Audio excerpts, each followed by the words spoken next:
హైదరాబాద్లో మత సామరస్యానికి ప్రతీకగా నిలుస్తూ ఎన్నో ఏళ్లుగా ముస్లింలు నిర్వహించే బోరబండ బోనాల సంబరాలు అంబరాన్నంటాయి।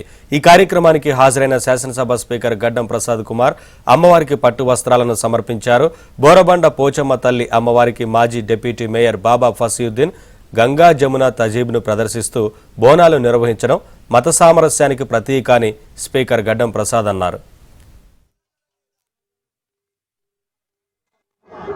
స్పీకర్ అయినటువంటి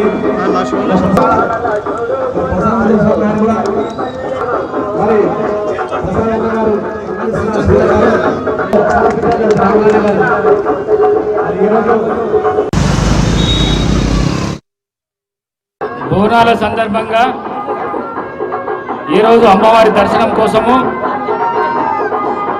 బాబా ఫసీయుద్దీన్ గారి ఆహ్వానం మేరకు అమ్మవారి దర్శనం చేసుకోవడం జరిగింది।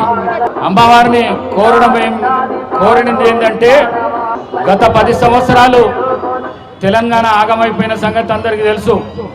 మరి రేవంత్ రెడ్డి గారి నాయకత్వంలో కాంగ్రెస్ అధికారంలోకి వచ్చింది।